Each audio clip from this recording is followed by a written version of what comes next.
하나님의 말씀은 요한복음 9장 4절입니다. 받들어 읽습니다. 때가 낮을 동안에 나는 나를 보내신 분의 일들을 행하여야 하리라. 밤이 오면 그때는 아무도 일할 수 없느니라. 이렇게 말씀하고 있습니다. 오늘 말씀 제목은 밤이 오기 전에입니다. 밤이 오기 전에. 예수님께서 이 땅에 오셔서 사역하셨을 때 그분은 빛으로 이 땅에 오셨죠. 그렇기 때문에 주님이 오셨을 때는 낮이었어요. 그때 마귀들은 말이죠, 비명을 지르고 막 도망가고, 그 안에 마귀가 들어있는 사람들은 막 미친 듯이 주님을 죽이고 싶어하고 핍박하고, 이런 일들이, 큰 사건들이 많이 일어났습니다. 그래서 그분은 이 땅에 오셔서 하나님의 일들을 행하셨죠. 그 일은 눈먼 자들, 즉 영적으로 눈먼 자들을 뜨게 해주는 그 일이었죠. 그뿐만 아니라 이 세상에 빛을 비추어 어둠을 몰아내는, 마귀는 어두운 가운데 행하기 때문에 그 어두움을 몰아내는 그 일을 하셨습니다. 그뿐만 아니라 죽음 가운데 있는 죄인들에게 생명을 주셨습니다. 그 일을 하셨죠. 지금도 역시 갈보리 십자가는 세상의 어두움을 밝히고 있는 것입니다. 지금은 어때요? 주님께서 오늘 본문에 낮일 때, 화날 때, 낮일 때라고 이렇게 말씀하셨죠. 그러나 곧 밤이 올 것입니다. 밤이 오면 그때는 아무도 일할 수 없다고 이렇게 말씀하고 계세요. 곧 다가올 밤이 그러면 무엇을 의미하는지 우리는 다시 한번 상고해 보도록 하겠습니다. 첫 번째, 밤이 온다는 것은 죽음을 의미합니다. 밤이 온다는 것은 죽음을 의미합니다. 안개와 같은 인생, 그림자와 같은 인생, 풀의 꽃과 같은 인생을 우리는 살고 있어요. 인생은 짧다는 거죠. 무슨 수십 년 건강해도 그 사람이 오래 산다는 것은 보장할 수 없어요. 왜냐하면 늙어서 죽기도 하지만 병들어 죽기도 하고 또 사고로 죽기도 하고 갑자기 죽음은 우리에게 찾아오는 것입니다. 디모데후서 4장 6절에 보면 사도 바울이 이렇게 얘기했어요. 내가 이미 제물로 드려질 준비가 되어 있고 떠날 때가 이르렀도다. 자기 죽을 때, 그러니까 순교할 때가 됐다. 이제 내가 곧 죽을 때가 됐다라는 것이죠. 바울은 자기가 죽을 때를 알았습니다. 그렇기 때문에 디모데에게, 이제 멀리 있는 자기의 제자, 가장 사랑하는 제자 디모데에게 책들과 양피지를 겨울이 되기 전에 빨리 나한테 갖다 달라. 지금 감옥에 있어요. 바울은 감옥에 있는 것입니다. 그러니까 뭐예요? 그 성경책들 양피지, 성경책이고, 겨울이 되면 거기 지중해가 얼어버리기 때문에 이동하기가 어렵단 말씀이죠. 디모데후서 4장 21절에는 겨울이 되기 전에 오도록 힘쓰라, 이렇게 말씀하고 있습니다. 그래서 바울의 마지막 여생, 그는 현재 지하 감옥에 있는데 곧 단두대에 설 것을 자신이 알았던 것입니다. 자, 그렇기 때문에 사람은 언제 죽을지 모르기 때문에 빨리 예수 그리스도를 영접하여 구원을 받아야 한다는 것이죠. 이제 조금 있으면 여러분들이 주변에 있는 사람을 복음을 전하고 싶어도 전하지 못할 때가 있어요. 제가 여기 청주에 저 심택에 있는데, 그분이 이제 제가 직장 생활할 때 이 지금 현재 회장의 아버지 회장을 모시고 명동에서 직장 생활을 했는데, 그분이 90세가 넘었어요. 내가 음성에 있을 때 한번 거기 왔었어요. 그래서 근데 그때 바빠가지고 구령을 못하고 몸이 아프다는 소리를 들었는데, 내가 강남에 서울에 가서 언제 한번 복음을 전해야겠다 생각을 했는데, 차일피일 미루다가 어느 날 갑자기 보니까 장례식이 끝났다는 거죠.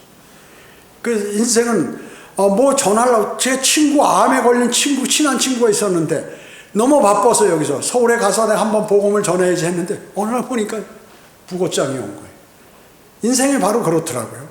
그러니까 뒤로 자꾸 미루다가는 주변에 있는 그 사람이 어떻게 될는지 알 수도 없는 것입니다. 내가 어떻게 생각하며 지내든지 내가 주님의 일을 하든지 안 하든지 겨울은 오는 거예요. 겨울은 오는 것입니다. 인생의 겨울은 온다는 것입니다. 겨울은 뭐예요? 얼은 거죠. 사람이 굳어버리는 거예요. 죽으면 딱딱하게 돼요. 바울은 로마 감옥에 2번째 들어갔는데 다시는 바깥 세상을 구경하지 못할 것 같았습니다.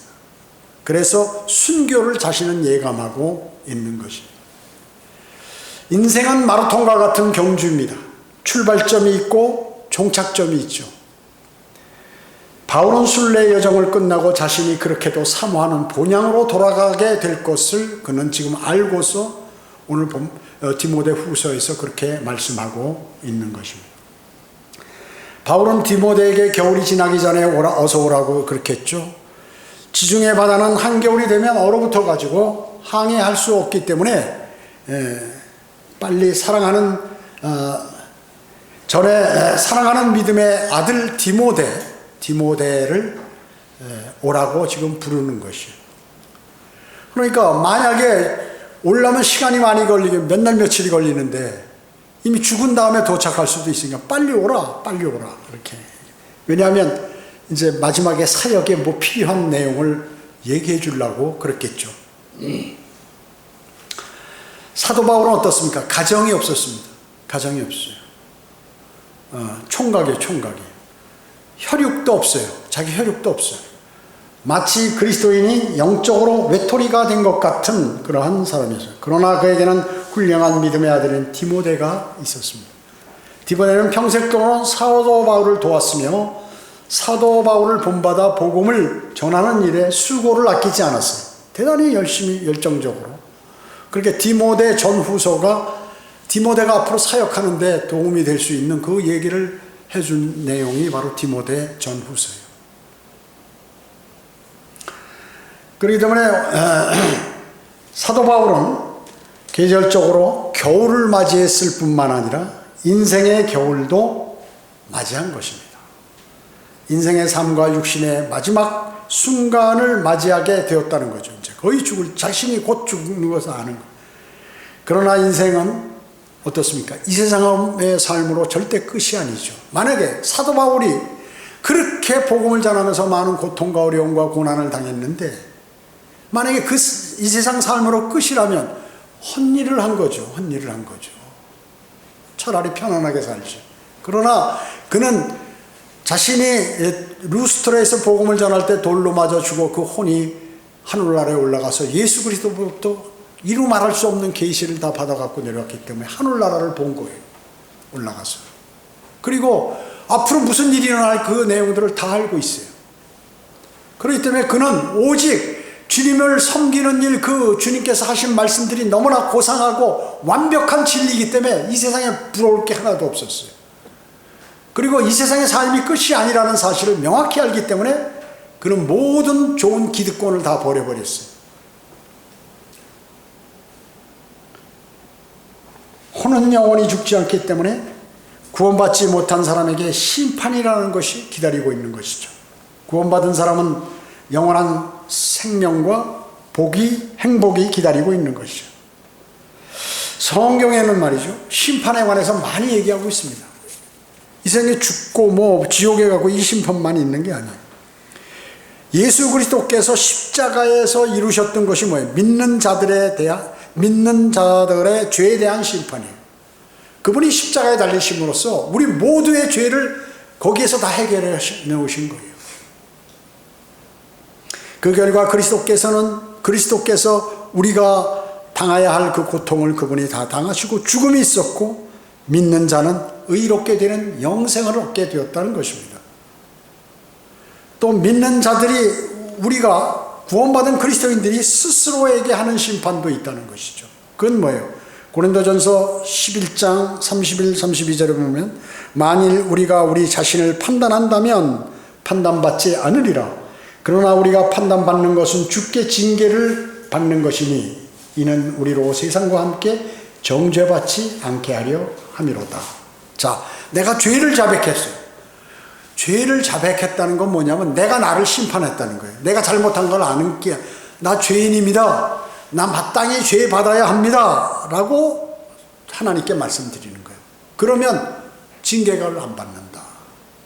주께 징계받는 것이 내가 죄인이라고 판단하는 것은 이미 내가 주님께 징계를 받은 걸로 하나님께서 계산하신다. 그 말씀이에요. 그래서 이 땅에서도 벌을 받지 않는다는 것이죠. 죄 자백은 중요합니다. 죄 자백을 하지 않으므로 많은 사람의 몸이 허약하고 병들고 죽는다고 말씀하고 계세요. 하나님과 온전한 관계를 회복하는 것, 이것은 매우 중요합니다. 매우 중요한 것입니다. 그리스도인은 자신을 판단할 줄 알아야 합니다. 하나님이 나를 판단하시고 심판하시기 전에 우리 스스로 우리 자신을 심판하는 것은 아주 잘하는 것이에요. 우리 자신을 심판해야 합니다. 다른 사람을 판단하고 하지 말고 자신을 판단해야 합니다. 다른 사람을 정죄하지 말고 나를 정죄해야 합니다. 나를 정죄해야 돼요. 그래서 세상과 함께 정죄받는다는 것은 그것은 지옥 가는 것이에요. 우리는 지옥에 가지는 않지만 우리 죄를 매일 자백함으로 이 땅에서 받는 정죄, 징계를 받지 않는다 하는 것이죠. 하나님께서는 그리스도인이 지옥에 갈 수 없기 때문에 지금 이 땅에 살 동안 징계를 내릴 수밖에 없는 것입니다. 또 믿는 자들의 행위에 대한 심판이 있습니다. 여러분들 그리스도인들이 받는 행위에 대한 심판은 어디 있어요? 여러분들이 주님께서 부르시면 들림받아서 그리스도의 심판석에서 내가 구원받고서 주님을 위해서 어떻게 생을 살았는가 하는 것을 그 행위에 대한 심판을 받는 것입니다. 또 주님께서 재림하실 때 심판도 있죠. 유대인들을 도와주었던 그러한 사람들과 돕지 않은 사람, 유대인들을 위해서 기도한 사람과 유대인을 저주했던 사람들을 갈라놓아 심판하신다. 또 주님이 재림하실 때 이스라엘에 대한 심판, 그것은 바로 대환란이에요. 대환란이에요. 대환란. 또 천년왕국 후에 있을 큰 백보자 심판이 있죠. 이때는 마귀와 그의 천사들을 심판하는 것입니다. 그 천사들은 타락한 천사들이 창세기 6장에 나온 그러한 마귀는 재림 때 그의 머리가 부서지게 되죠. 그리고 1000년 동안 묶여 있다가 역시 불못에 던져지는 그 심판이 있다는 것입니다. 갈보리 십자가에서 마귀의 심판은 이미 이루어졌으나 그 집행은 이제 요한계시록 20장 10절에 가서야 큰 백보자 심판에 가서야 이제 이루어지는 것입니다. 자, 이러한 심판들이 있는 것이죠. 그래서 우리에게 해당되는 심판은 무엇인가요? 바로 그리스도의 심판석입니다. 그리스도의 심판석. 여러분들은 그리스도의 심판석, 여러분 구원받았어요. 왜 믿음 생활합니까? 제가 자주 말씀드리죠. 마귀에게 지지 않기 위해서, 마귀의 꼬임에 넘어가지 않기 위해서 믿음 생활을 하는 거예요. 자, 마귀의 꼬임에 넘어간다. 그리스도의 심판석에서 뭐예요? 나무나 집이나 그루터기만 남아서 죄만 남게 됩니다. 여러분의 행위가. 그래서 구원받았으면 이제 무엇을 할 것인가? 그러면 구원받은 사람이 주님께 경배드리고 또 주님의 말씀대로 살고 주님과 교제하고 또 복음과 진리를 전파하고 하는 모든 그 활동, 삶, 이런 것들을 그리스도의 심판석에서 심판받게 되는 것이다 하는 것입니다. 두 번째, 밤이 온다는 것은 일할 수 없는 상태입니다. 상태를 의미하는 것입니다. 말씀으로 무장되지 않은 사람은 밤에 다니는 위험한 사람과 같은 것입니다. 그리고 뭐가 닥칠 때 방어할 수 있는 무기가 없다는 거죠. 그러니까 그것을 당하게 된다. 요한복음 11장 9절 10절에 보면 예수께서 대답하시기를 낮은 12시간이 아니냐 누구나 낮에 다니면 넘어지지 아니하리니 이는 그가 세상의 빛을 보기 때문이라. 그러나 사람이 밤에 다니면 넘어지나니 이는 빛이 그 사람 안에 없기 때문이라. 실족하고 넘어지는 것, 그 사람 안에 빛이 없다는 거예요.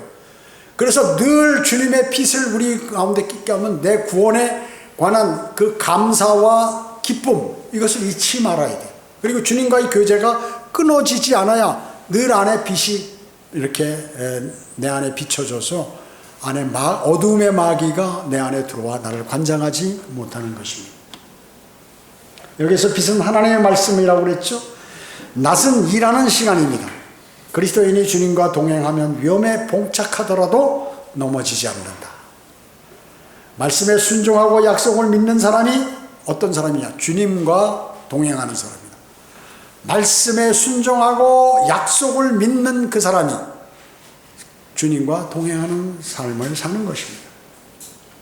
이사야 40장 8절에는 푸른 마르고 꽃은 시드나 우리 하나님의 말씀은 영원히 서리라 이렇게 해요. 세상의 모든 것들은 다 시들고 타버리고 불타 없어지지만 하나님의 말씀은 영원히 있습니다.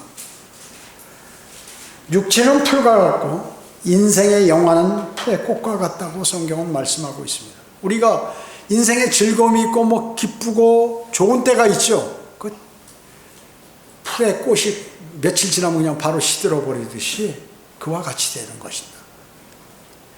그거에 그냥 빠져들지 말라 하는 것이죠. 시편 119편 89절에는 오 주여 주의 말씀은 영원히 하늘에 세워졌나이다. 이 위대하신 하나님의 말씀은 그래서 영원까지 사용되는 것이에요. 영원 세계에서까지. 이 말씀은 하늘에 세워져 있어요. 우주의 모든 것들이 불타도 하나님의 말씀은 없어지잖아요. 이 종이는 불타겠죠. 그러나 이 말씀 자체는 하늘에 세워져 있다. 여러분은 말씀을 얼마나 읽고 묵상하십니까? 일할 수 없는 상태, 구원받은 후의 기쁨과 주님의 사역에 대한 열정이 식은 것이에요. 일할 수 없는 상태라는 건 열정이 식어버린 것이에요. 주님께서 언제 나에게 무엇을 해주셨다라고 막 기뻐서 이랬는데 어느 날 열정이 식어버리게 되면 이거는 일할 수 없는 그런 밤을 맞은 그러한 상태인 것입니다. 구원의 기쁨, 이것을 잃어버린 것입니다. 본문 말씀에 주님께서는 나실 동안에 나는 나를 보내신 분의 일들을 행해야 하리라 이렇게 말씀하고 있습니다. 주님께서 이 땅에 오신 목적들이 많은 사람을 구원시키고 마귀를 멸하기 위해서 오셨잖아요. 모든 사람들에게 생명을 주시기 위해서. 그러니까 주님은 이 땅에 오셔서 3년 반 동안 주님의 사역을 하셨죠. 그때 정말로 쉴 틈이 없으셨어요. 쉴 틈이 없으셨어요. 그리고 많은 사람들이 주님께서 능력을 행사하니까 주님 곁에 가면 주님께서 정말 왕이 되실 것 같아요. 죽은 사람도 살리지. 보리빵 5덩어리와 물고기 2마리 갖고 5,000명을 먹이시고 12광주리는 안기시지. 뭐 안전뱅이도 일으키시지. 나면서부터 소경의 눈을 뜨게 하시지. 야, 저분이 진짜 왕이. 저분이 왕이면 내 옆에 붙어 있으면 나 무슨 관직 하나라도 받고 나도 좀 높아지겠다. 사람들이 구름대처럼 몰려왔어요, 처음에. 그러다가 종교 지도자들이 보니까 야, 저 인기가 너무 좋은 거야. 저 가만 놔두면 안 돼. 저 빨리 죽여야지. 그래가지고 이단으로 몰아서 십자가에 달아버린 거 아니에요. 십자가에 달은 거지. 참 주님께서는 열심히 이 땅에 오셔서 쉴 틈도 없이 일하셨던 것입니다. 그분께서 주어진 그 일들을 충실히 마치시고 마지막에 죽기 위해서 오신 그 십자가의 죽음도 그대로 순응하셨어요. 여러분 겟세마네에서 기도하실 때 어땠어요? 마귀의 공격이 이루 말할 수 없죠. 야, 네가 왜 죽어? 너 하나님이 왜 죽어? 너 미쳤어? 사람들이 너를 비난할 텐데. 그러니까 막 어때요? 얼마나 열렬하게 기도했는지 땀방울이 핏방울 같이 됐다. 여러분 이 모세일관에도 힘을 확 주잖아요. 피가 나와요. 모세일관에서 얼마나 열렬하게 3번이나 기도했는지. 그래서 베드로와 야고보와 요한을 같이 기도해서 합심 기도해서 너 그 밑에서 같이 기도하자고 그랬더니 코 골고 자고 있어. 코 골고 자고 있어. 또 보니까 또 그런 거 3번이나 올라가. 아예 푹 자라 그냥 거기서. 자라. 그리고 주님은 다 아셨어요. 그러니까 얼마나 고통하고 거기서 기도하는데 말이죠. 왜 그렇게 거기서 기도하신 게 예수님께서 자기 살려고 십자가에 달리는 그 위험, 고통 이것 때문에 기도하신 거예요? 죽지 않게 해달라고 하나님께. 주님 저 죽기 싫어요. 아버지 하나님 저 죽기 싫습니다. 저 죽지 않게 해주세요. 한 게 아니에요. 만약에 왜냐하면 예수님께서는 제자들에게 늘 얘기했습니다. 나는 곧 죽는다. 나는 죽기 위해서 이 땅에 온 것이란 투로 많이 말씀하셨어요. 나는 곧 죽는다. 그렇기 때문에 죽음에 대한 그 두려움은 없어요. 단 한 가지. 만약에 그분이 죽으셔서 부활하지 못하면 이 일이 다 끝나는 거죠. 낭패가 되는 거죠. 주님을 신뢰했던 모든 믿음, 구약에 이루어졌던 모든 예언, 그리고 하나님의 모든 계획, 이건 다 무산되는 거예요. 그러니 제가 십자가에 달려 죽는데 꼭 부활해서 이 일을 완수할 수 있게 해달라고 이렇게 하신 거예요. 자, 그러니까 그 기도가 얼마나 열렬한 기도였나 그 얘기죠. 그 제자라는 사람들이 말이죠, 그렇게 열심히 뭐 자신이 믿음이 좋다고 하는 사람이 예수님 곧 십자가 달 잡히셔서 죽을 텐데 코고고 자는 거 보면 참 편한 사람이에요.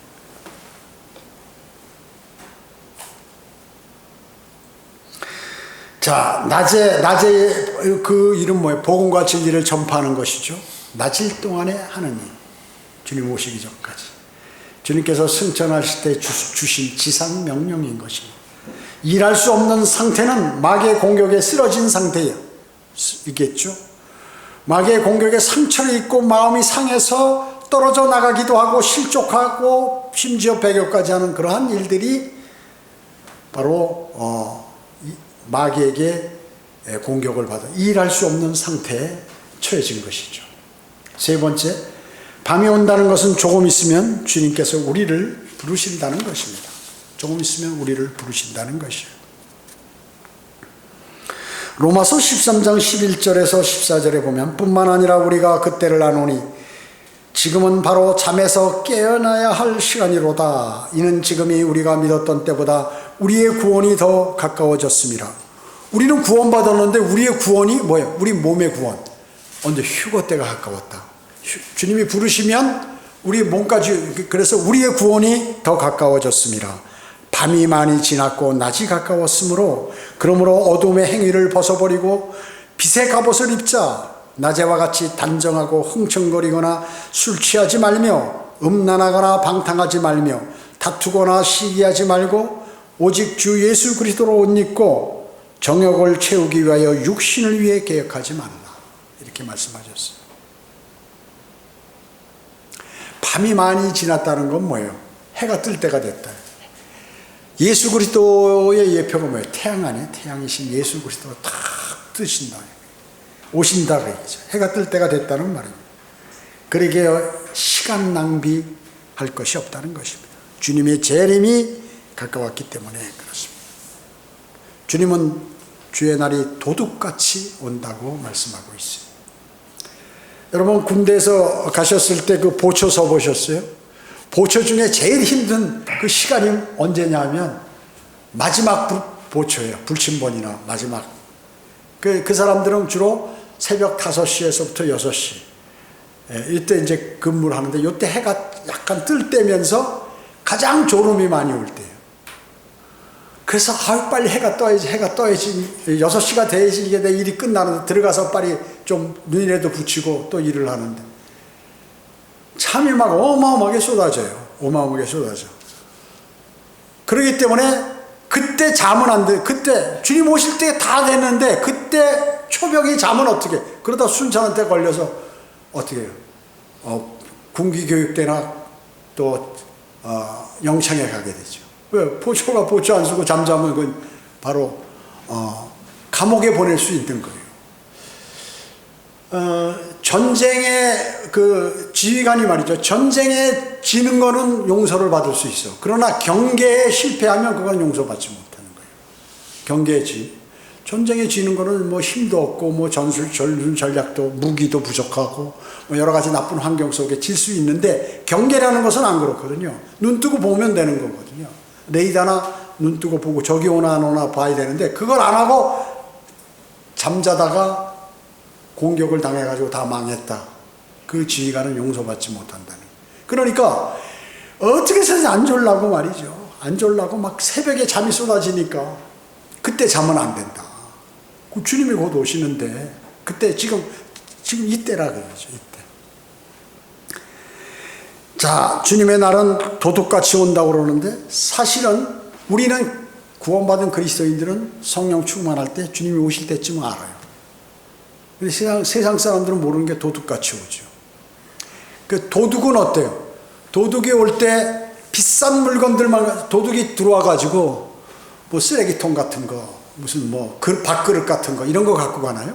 금고 어디 있나 해가지고 현금, 그 다음에 무슨 금덩어리, 이런 보석 이런 것만, 비싼 것만 갖고 가는 거예요. 그러니까 구원받은 그리스도인들 밤에 주님께서 도둑같이 오서 싹 귀한 사람들만 뽑아가는 게 휴거란 말이죠. 싹. 그래서 다른 사람들은 도둑같이 오게 느껴져요. 그러나 그리스도인, 성령 충만한 그리스도인은 주님의 오심을 알게 된다, 안 되게 된다. 깨어있는 사람, 정신 차리고 있는 사람은 어둠에 있지 않기 때문에 주의 날이 도둑같이 그를 덮치지 못한다고 말씀하고 있습니다. 여러분, 우리는 거듭났어요. 거듭났은 그리스도인은 정말로 기쁨에, 또 마음에 영원한 생명을 얻은 기쁨에 하늘나라의 아름다운 곳에 영원히 산 새 예루살렘에서 거주한다는 그러한 생각을 갖고 있는데, 그런 생각이 전혀 안 나요. 세월이 지나가지고 너무 세상 그 세파에 고통을 당해가지고 파도가, 세상의 파도가 몰려오고 팍. 여러분 바다에서 수영해 보셨습니까? 수영을 쫙 하다가 막 십치만한 파도가 확 해서 이래가지고 그 파도 속에 뭉쳐 물을 한번 컬컥 먹었는데 확 그러고 일어나가지고 이제 안 오겠지 하고 수영하는데 또 몰려오는 거예요. 계속 몰려오는 거, 계속 몰려오는 거. 우리의 인생은 바로 그런데, 이런 세파에 시달리다 보면 거기서 살아나려고 하다 보면 이게 지금 정신을 못 차리잖아요. 해야 할 일을 못 하는 거예요. 해야 할 일을. 구원받은 그리스도인은 그 구원의 기쁨, 감사, 이걸 잃어버리면 안 돼요. 늘 내가 만약에 믿음이 약해졌다, 내가 육신적으로 됐다, 나 구워지고, 나는 아무로 구원받을 만한 일을 한 적이 없는데 내가 믿음으로 말미암아 은혜로 구원받았으니 이것은 너에게서 난 것이 아니요 하나님의 선물이라. 그렇다. 하나님께서 나한테 구원을 선물로 주셨어. 내 생을 돌아보면 나는 쇳덩어리인데 나를 구원시켜 주셨다. 그러면 그게 감사해서 이거 막 난리가 났죠. 영원한 생명을 얻은 사람. 그 기쁨이 지금 이 안에서 없어져 버렸다. 그럼 곤란한 거예요. 그래야 성령께서 안에 충만해야 내 안이 환하기 때문에 마귀가 들어와서 어두움으로 나를 점령하려다가, 여러분 어떻습니까? 어두운 밤에도 불을 탁 켜면 어둠이 확 물러가잖아요. 빛이. 어두움은 빛이 있으면 도망가는 거예요. 빛은 누구시라고요? 주 예수 그리스도예요. 주 예수 그리스도가 우리 안에 영으로 들어와 계시잖아요. 그분이 일할 수 있도록 여러분이 만들어 주시는 것이 바로 성령 충만한 것이에요. 그러면 여러분은 빛으로 가득해. 그 빛은 어떻게? 커튼을 열면 그 빛이 밖으로 나가버리는 거예요. 빛을 발산하는 사람. 여러분은 빛의 직분을 감당하는 사람들이에요. 빛의 직분을 감당하는 사람은 늘 내가 그 은혜에 감사해서 주변에 누가 어떤 일 있으면 당신도 예수 그리스도를 믿어요. 내 입이 아직 안 터졌어. 그럼 전도지라도 주는 거예요. 여기에 당신을 위한 영원한 생명이 있다. 하나님은 거짓말 하실 수 없는 분이다. 하나님은 한 번 말씀하시면 그 일을 반드시 수행하신다. 믿고 안 믿고는 당신의 자유지만 그분은 심판하신다. 당신은 결코 심판으로 향하는 그런 어리석은 사람이 되면 안 된다. 그분은 온 우주를 창조하신 분이요, 당신의 생사복을 관장하시는 분이고, 지금의 세계의 역사를 주관하고 모든 사람들을 다 관장하고 계시고, 그 속마음을 다 들여다보시는 분이고, 그 죄들을 다 알고 계시며 그 죄들을 낱낱이 심판하신다. 이런 얘기를 해줘야 돼요. 해줘야 돼요. 여러분의 입을 통해서 해줘야 돼요. 안 되면 전도지라도 줘야 돼요. 이것이 바로 낮일 동안 여러분이 해야 할 일입니다. 주님이 오시면 내가 하고 싶어도 못해. 하고 싶어도 못해. 그래서 현명한 사람은 이게 잘 안 되잖아요. 제가 구원받고 성령대로 믿는 사람이 되어가지고 가장 고통당한 게 뭔지 아세요? 제가 서울 시내 고등학교 동창되죠. 군대 동기들도 수천 명 되죠. 직장 생활할 때 수천 명 상대했죠. 총무 보면서. 그 많은 사람들하고 상대하고 다 아는 사람들이 그렇게 많은데, 내가 그 서울역에 서서 사람들이 보니까 그 형제들이 막 복음을 전하고 오는 거야. 야, 이것만은 저 어떡하지? 저런 걸 어떻게 해? 그게 가장 갈등이, 구원도 받았고 성경의 말씀이 바른 말씀에 너무 좋고 기쁨인데 복음을 전한다는 게 이게 너무 힘든 거예요, 처음에. 그래서 제가 주님께 엎드려서 기도했어요. 계속 주님, 저는 주님을 사랑하고 받은 말씀도 합니다. 근데 주님께서 만약에 저에게 그런 거를 허락해 주시지 않으면 저는 못합니다. 지금 저 못해요, 그런 거. 어떻게 합니까? 창피해서. 저 못해요. 절대로. 울면서 계속 기도했어요, 일주일간. 그러고 이제 나가서 복음을 전하고.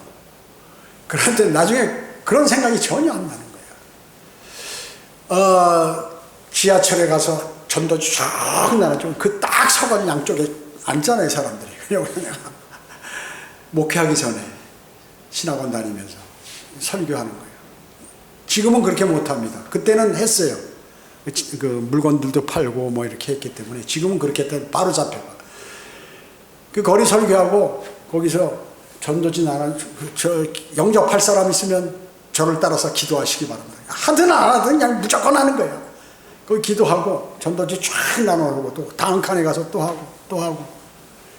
놀면서 하는 게 아니라 일하면서 그거 하는 거예요, 틈틈이. 그리고 토요일이나 아니면 그 일이 없을 때는 이제 이거 거리 설교 학교에서 여기 확성기 하나, 성경대로 믿는 사람들 중에서 처음에는 전부 이 구두로 거리 설교했어요. 근데 제가 최초로 주님께 기도하고, 주님 이거 많은 사람들에게 효과적으로 전해야 되는데 어떻게 했으면 좋겠습니까? 하고 제가 청계천을 일주일을 뒤졌어요. 그래가지고 딱 확성기 요만한 거. 그때는 이 소형 확성기가 적었어요. 이렇게 무선으로 된 게. 충전, 전부 이렇게 그 선으로 연결하는 것들만 있고, 그 당시에는 거의. 그때 이제 최초로 무선 확성기가 나왔어요. 그래가지고 충전을 해서 그걸 최초로 구입해가지고 딱 서울역 가서 그냥 이쪽에는 그림판, 이쪽에는 확성기, 이쪽에는 성경, 전도지, 가방, 이거 들고 그 많은 거 혼자 다 들고 막 낑낑 가서 가서 쳐놓고 막 하는데 사람들이 막 영접하는 거예요. 사람들이 주님을 영접하고 막 그 설교를 듣고 이러는 거예요. 집에 와서 감사합니다, 주님 감사합니다. 앉아, 일주일에 한 번인데 두 번으로 늘려야지. 일하면서도. 그러면서 이번엔 대학로에 가자. 종로가 그 해화동에 있는데 거기에 대학로, 서울대학교, 옛날 서울대학이 거기 있었어요. 지금도 뭐 거기 뭐 방송통신대도 있고 뭐죠. 대학로라고 그러죠. 거기 성균관대도 있죠. 좀 올라가면 뭐 거기 중고등학교도 많이 있고 그러니까 거기 이제 대학로라고 그러는데 거기 사람들이 대단히 많아요. 거기에 가서 막. 그리고 주차 딱지를 얼마나 많이 띄었는지, 그 다음에 하루는 가니까 차가 없어졌어요. 주거지 무슨 그 주차 그거 몰라가지고 이 신고를 해가지고 레카가, 저는 주차 장소에다가 그걸 몰랐죠. 거기다 세웠는데 그걸 끌고 가가지고 말이죠. 찾으려니 거기다 딱지 하나만 붙여놓고 찾아가서 벌금 한 10몇만 원, 또 주차비 밀린 거 그 시간 다 내고 벌금 물고 이래가지고 그 차를, 그 짐도 많은데 거기까지 찾아갖고 온 그러한 기억도. 그러니까 그런 것들이 하나도 힘이 안 드는 거예요. 입을 놀리지 못하고 전도지 한 장 못 나와주는 사람이 주님께 기도드리고 내가 주님 사랑하지만 내가 이런 건 못하는데 하게 해달라고 그러니까 막 해주는데 열매가 막, 그러니까 막 기쁨이 나가지고 계속 그 일을 하는 거예요. 그러니까 주님께서 그 사람을 사랑하고 그 일을 시키잖아요. 그 일이 기뻐가지고 계속 하도록 안 하면 괴롭게 만드는 거예요, 하나님께서. 그 일을 시작하려고 하거나 내가 주님을 바른 믿음을 갖거나, 자 보세요, 성경대로 믿는 사람들이 내가 되려고 최초에 주님을 이제 영접해서 구원받았어요. 그럼 마귀가 바로 공격합니다. 여기서 이제 어떤 사람의 복음을 전해서 기쁜 마음에 막 휘바람 불면서 나 이제 구원받았다, 나 영원한 생명을 얻었다고 집에 가는데 가다가 교통사고가 딱 나가지고 막 싸우고 뭐 고소한다고 그러고 난리 이래가지고 자기 구원을 딱 기억을 잊어버리게 만들어 마귀가요. 그거를 이기고 다시 하는 거예요. 나 이제 구원받으니까 침례를 받아야겠습니다. 침례 받는 순간 마귀의 공격이 있어요. 제가 이성 목사님한테 그 이제 성경대로 믿는 사람이 돼서 최초 수련회인데 너무 바빠가지고, 그러니까 믿음이 아직 그 형성이 안 돼 있고, 또 아내가 반대하고 뭐 여러 가지가 있어서 못 갔어요. 근데 수련회를 어디서 했냐면 여기 진천에서 했어요. 야외에서. 그 침례를 어디서 했냐면 그 개천 물속에 이렇게 이만큼 되는 데서 침례를 받았는데, 제가 그 침례를 거기서 이제 어떻게 이게 충청북도에서 사역할 걸 몰랐는데, 하여튼 진천에서 그 개천에서 제가 침례를 받았어요. 그 사진이 아직 있습니다. 그리고 집에 돌아왔는데, 그 아내가, 그때 아내는 장로교 다니고 저는 여기 다니고 갈라져 있었죠. 최고 큰 그 부부싸움이 일어났어요. 경찰 신고하고 막 난리가 나. 그러니까 어떻게 침례 받자마자 그거 생각하지 못하도록 마귀 공격해. 나는 이거 믿음 생활 안 해버리겠다. 내가 정말로. 도저히 화나서 이거 안 되겠다. 이렇게 만들더라고요. 그때 내가 주님 잘못했습니다. 제가 이런 마귀의 공격으로부터 이겨나가고 내가 해야 되는데 잘못했습니다. 그래서 다시 회복이 돼서 하는 거예요. 그 다음에 이제 성경을 공복하고 뭐 내가 신학도 한번 해보려고 그러고, 또 아니면 집에서 성경을 보고 유튜브를 보고 뭐 하려고 그러면 마귀의 공격이 있어요. 바쁜 일이 생기고 어렵고 심지어 병까지 들어서 그런 일을 못하게 만들어요. 그걸 해본 사람만이 알아요. 당해본 사람만이 그거를. 그러니까 그리고 이제 체계적으로 뭘 한다고 할 때, 또 주님의 사역에 동참하려고 할 때 마귀의 공격으로 그냥 그대로 거기서 믿음이 파괴돼서 믿음이 실족돼 가지고 성경대로 믿는 사람에서 떠나버려요. 그렇게 만들어 마귀가요. 왜 그 수많은 사람들이 헌신하고 복음 전하고 막 이러다 어느 날 갑자기 풍비박산이 되고 막 가정이 문제가 되고 이래가지고 없어져 버리고 어디로 갔는지 몰라요. 왜 그런가? 마귀의 공격 때문에 그런 거예요. 가만 놔두질 않아요. 그래서 가장 쉬운 방법, 그것은 바로 주님하고 교제하는 것입니다. 주님을 신뢰하고 말씀을 신뢰하는 거예요. 그렇게 하면 절대 거기서 마귀의 공격으로부터 패하지 않아요. 지지 않는 것입니다. 그렇기 때문에 우리가 구원받아서 무언가 믿음 생활을 하려면 주님하고 그런 지금 마귀하고 결전을 해야 되는데, 내가 주님하고 그런 그 각오와 대단한 그러한 교제가 없이 마귀하고 싸운다? 그럼 100점 100패예요. 100점 100패예요. 그래서 하나님 일을 해본다고 막 나섰다가 나중에 어떻게 되냐, 완전히 병들어서 죽는 사람도 있고, 교통사고 나서 막 부상자가 된 사람도 있고, 그런 거 왜 그럴까요? 그런 공격이 있으면 그걸 미리 사전에 막 주님하고 교제 속에서 하는데 그 일들을 못하는 거예요. 성경대로 믿는 지역교회가 왜 수백 명, 수천 명씩 안 되는 거예요? 마귀의 공격이 그렇게 극심한 거예요. 다른 데는 그냥 놔둬도 지들 재밌게 잘 노니까, 내가 시키는 대로 잘하니까. 여기서는 뭐예요? 마귀의 자식들을 뺏어오는 일을 하거든요. 그리고 바른 진리가 선포되거든요. 그리고 마귀에 관해서 계속해서 얘기를 하거든요. 자기를 공격하거든요, 오히려. 그렇기 때문에 목회자도 여기서 단상에서 설교하려면요, 그냥 병들어서 못 나오게, 못 쓰게 만들어요. 그것이 한 번만 그런 게 아니라 매주 그래요, 매주. 그러니까 이거를 다 이기고 나온다는 것은 그래서 면류관을 받는 거예요. 그리스도인이 믿음을 끝까지 잘 지킨다는 것은 그래서 하나님께서 면류관을 주시는 거예요. 그 행위를 잘 끝까지 견디어서 자기 믿음을 하나님의 말씀을대로 이렇게 살려고 노력하고, 물론 100% 살 수 있나요? 100% 살 수 없죠. 그러나 늘 옆으로 갔다가 다시 주님께 회복하고 주님하고 교제하고 주님께서 시킨 대로 또 그 말씀을 신뢰하고 발버둥 치는 거예요. 이게 주님 오시면 이런 일이 없어요. 그냥 편안하게 아름답게, 그리고 좋게 행복하게 이렇게 가는데, 그렇지 않고는 이런 일 저런 일로 해가지고, 여러분 그 성경을 읽어보시면 다 그 역사예요. 다 그 역사예요. 사도들, 선지자들, 왕들에게 일어나는 일들이 다 그거라고요.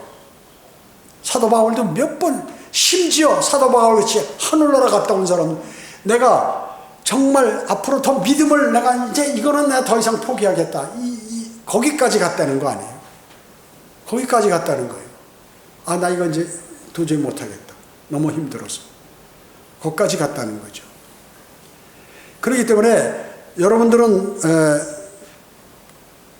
그 그리스도인으로서 주님 오실 날까지 편안하게 가시려면 주님께 온전히 맡기는 게 필요하다. 주님하고 교제를 잘 하시는 거. 기도는 내가 하나님께 말씀드리는 거고, 성경을 공부하는 거, 읽는 것은 하나님께서 나에게 성경으로 말씀하시는 거죠. 이걸 잊으면 안 됩니다. 깨어있는 사람, 정신 차리고 있는 사람은 어둠에 있지 않기 때문에 주님께서 하시는 모든 행위나 말씀들을 밝히 알게 된다. 여러분, 금년 초에 믿음에 결심하셨죠? 이제 지금 6월이에요. 6월 초니까 좀 있으면 말돼. 반이 지났다고요. 반이나 됐어요. 얼마나 여러분은 믿음, 덕, 진리, 절제, 인내, 그리고 경건, 형제 후에 사랑을 더했습니까? 이런 것들을 마음속에 생각해야 돼요. 그걸 실천했냐고 얘기죠. 이렇게 내린 자신의 평가는 그리스도의 심판석에서 상급과 면류관과 관계가 있다는 것입니다. 그렇지 못하면 오늘 다시 결심하시고 성령의 인도하심을 받아 다시 여러분들은 시작하는 날이 되셔야 합니다. 다시 시작하는 날. 그걸 꼭 마음속에 새기시고 주님하고 풍성한 교제로 굳건한 믿음으로 하나님의 말씀을 읽거나 듣거나 하면 너무 좋고 그냥 관심이 가고 저기서 혹시 내가 모르던 거 하나라도 아는 게 없을까? 야, 저 말씀은 정말 진리다. 이것이 매일매일 이루어져야 돼요. 매주마다. 여러분이 설교 들으실 때, 성경 공부할 때 그것이 내게 이루어지면 여러분은 지금 믿음 생활 잘하고 계신 거예요. 그렇지 않고 계속해서 그것이 그냥 헛돌면 여러분 빨리 주님하고 교제하셔서 다시 돌아서서 주님하고 관계를 잘 회복하셔야 합니다. 기도하겠습니다. 전지전능하시고 자비로우신 아버지 하나님 감사드립니다. 주님께서 저희에게 베풀어 주신 많은 은혜들이 있습니다. 이 은혜들은 이루 말할 수 없이 큰 것들인데 큰 것들을 받고도 우리는 모른 척 해버리는 경우가 너무나 많습니다. 주님 불쌍히 여겨주시고 우리에게 성령 충만함을 주시고 또 주님과 늘 교제할 수 있는 용기를 주시고 하여서 주님의 뜻 가운데 살아가도록 인도해 주시기 원합니다. 은혜 감사드리오며 다시 오셔서 저희를 데려가실 주 예수 그리스도의 이름으로 기도드립니다.